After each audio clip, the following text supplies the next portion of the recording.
Hello and welcome to the YBMB Show. I'm live and it's Wednesday, and as many of you know who listen, and lots of you do now, we've had thousands of views of these, so I'm glad they're helpful. You know, that I cover all sorts of different things. Monday I talk about body, Wednesday I talk about mindset, Friday I talk about business, and you know, often I have really helpful guests who come on and sort of share their hints and tips, and obviously it's all free, and the idea of this show is really to try to inspire people and impact people, because you know, people do need that. We're all human beings and we all have ebbs and flows of our moods, and you know, I get some nice feedback saying that you know, something that someone said on, you know, one of my guests or myself sort of particularly hit the spot that day and helped them.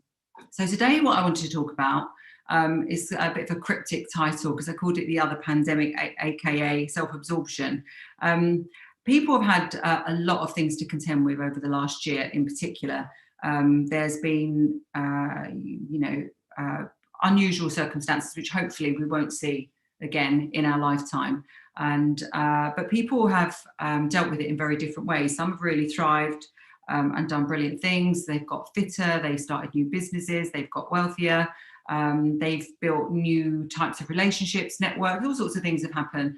And some have, you know, not done well at all. They've really, really struggled. And, you know, it's some of it is an element of your circumstances, you know, whether you're lucky enough to have already been in a position, for example, in your business where you've been able to sort of call on all the government support and you've got a family around you, and some people have not been able to do that. Maybe they don't have their family around them. So I totally understand all these circumstances. I suppose the point is that regardless of what's happened in the last year, even prior to that, there have been peaks and troughs of business, and you still see some people really thriving even in a downturn, and you see some people not doing very well even in an upturn. And so why is that? And that's really what I want to address today, is so much of it is down to mindset and how we look at things. So I got into this subject because on the YBMB coaching call last night, we were talking about contribution and we were talking about impact. And normally when we do that call, we're talking very much about your network, and you know, as part of the whole business journey, sometimes it's good to sort of look outwards and say, well, you know, this is earning me a living and I'm building the business and everything like that, and I'm learning things myself, but how is it impacting other people, and is there some sort of form of legacy that I'm going to use, be able to leave rather, and how can I use my network to help me you know, make a bigger impact than just sort of selling a service or a product on a day-to-day basis. And so we got into that sort of subject because we were talking about contribution, but then we moved into, well, you know, you can make a contribution by using your network and you know, starting a foundation and things of that nature, sort of big scale things, but you can actually make a contribution immediately that requires no money, no time, no resources. And I'll get to the point in a minute about how this links to self-absorption. But let me just make this point first of all about what you can do in terms of contribution. It's the little things that you can do right now with other people. We're all talking to other people, whether, you know, whether we're doing it live like I'm doing with you now, whether we are actually, you know, writing a post on social media, whether we're talking to our colleagues on Zoom, whether we are out and about now, face-to-face interactions, which thank goodness we can do again. I've just come back from a really nice lunch seeing my two lovely kids and their dad, and it was so nice just to be, you know, the four of us sort of face-to-face interacting again.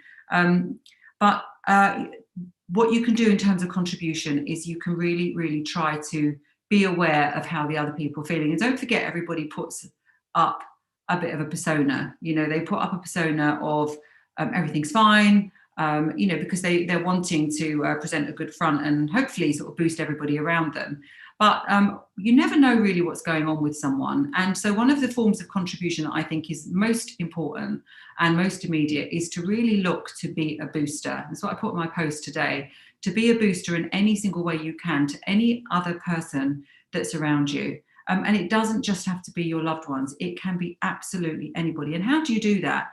Well, you can do it in the obvious ways, which is, you know, you maintain eye contact when you talk to somebody, you give them, you may not know them, but you give them a smile, you give them the time of day, and you're just generally kind to people that you walk past rather than maybe not being quite so kind, or being, short-tempered or whatever. So that's one obvious way. But I think there's another way which probably makes even a bigger difference, which is what you can do when the individuals are not there.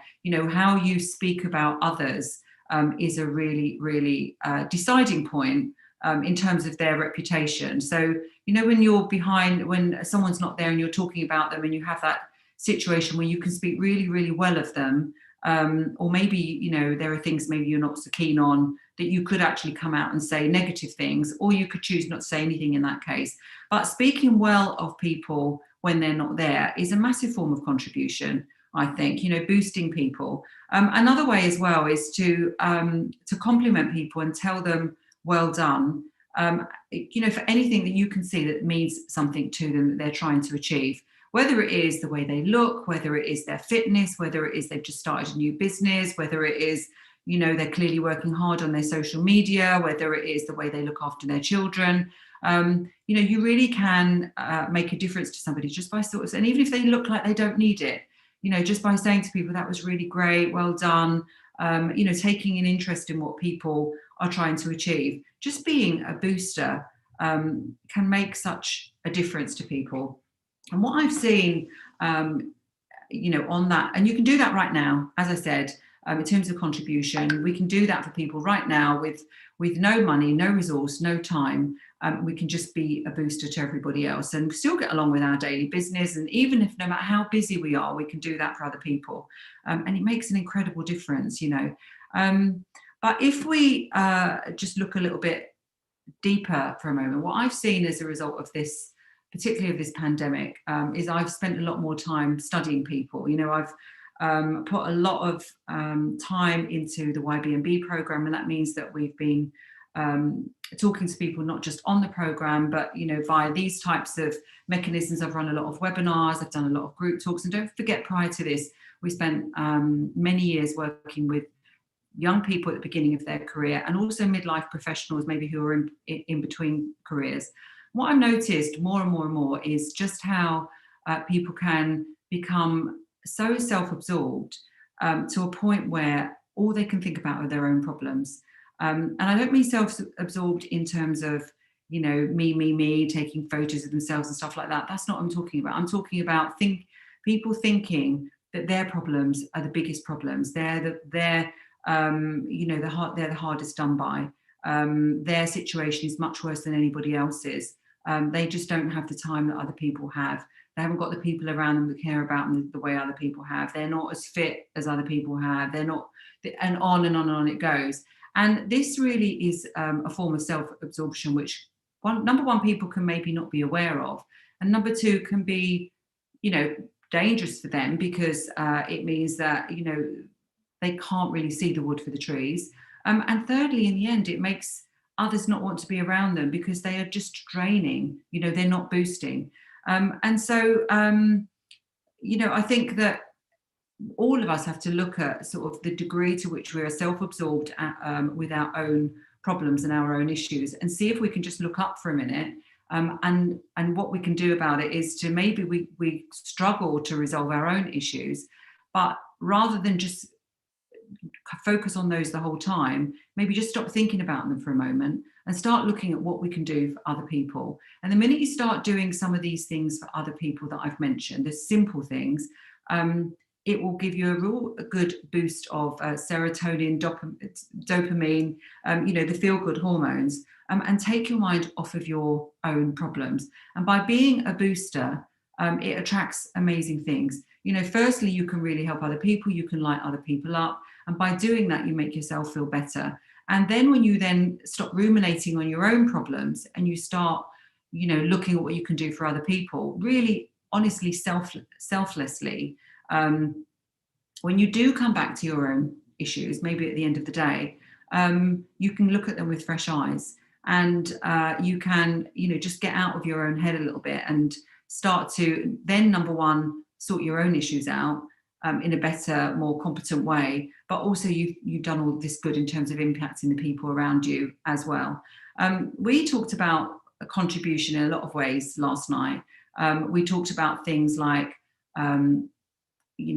the straightforward donations and contributions, working with charities, donating money, doing various good deeds, etc. Then we talked about stealth contribution, where you actually do something for someone, and they know about it, and they don't know about it, but you tell other people that you've done it. Or you do this thing called universal contribution, where you actually do something for someone or some entity. Only you know about it. They don't know that it was you who did it, and you don't tell anybody else either. And that is a wonderful thing to do, because that is the way that you can really sort of sleep well at night and realize that you've done your very, very best. And I think that's a wonderful thing to aim for. But coming back to what we can do right now, what we can do is just to be very supportive to other people. So this is not being all worthier than thou and, saying that everybody has got to sort of drop what they're doing, stop sorting their own problems out, not worry about their own business, and only do charitable causes. No, of course not. All I just really wanted to sort of cover in this very brief live is that I would love to see people resolve some of their own issues by stopping their focus on those and bringing their focus away and focusing on what they can do for other people. If we're not careful, we can look at problems and blame other people. We can always see things as, our glass half empty. We can, not take responsibility for where we are. We can blame everybody else and everything else. And therefore, not really ever get to that point where we can feel true satisfaction and happiness and contentment. But what I do know from the work that I've studied and from the people that I've worked with and from my own experience as well, is that the more you actually don't focus on yourself and more focus on the impact that you're trying to make and the people that you're trying to help, and particularly if you can align that with your business, by the way, then the happier and more content you will start to feel. And if you look at the theory of the 6 human needs, the first 4 I've spoken about a lot, which are certainty, uncertainty, significance, and love. We spend all of our time, whether we know it or not, trying to achieve these 4 human needs. But what are so-called higher human needs, which are growth and contribution, are the ones that truly give us fulfillment and happiness in the long term, and contentment as well. So progress is about learning and developing and constantly expanding our comfort zone. But contribution is the one where we will actually feel that we're really and truly needed, and that we really and truly matter, and that we have left some sort of form of legacy because we have helped other people. And like I say, and probably end on this note, it doesn't mean that you're giving things, giving money, or even giving time. It means that any opportunity you get, you're saying something positive. You're giving someone a smile. You're saying things positive behind people's backs as well as in front of them. You're cheering people on. There's plenty for everybody. There's lots and lots of business for everybody. And, it really, if you have a choice as to whether to boost someone or drain someone, I would heavily recommend boosting. So on that subject, I will wrap up the live for now. It's all I really wanted to say on this particular episode, is that self-absorption is understandable because of what everybody's been through. But I think now is a time to try and draw a line under it, pull ourselves up, see what we can do for other people. And in so doing, we really, really help ourselves as well. So that's it from me. Thanks very much for listening. And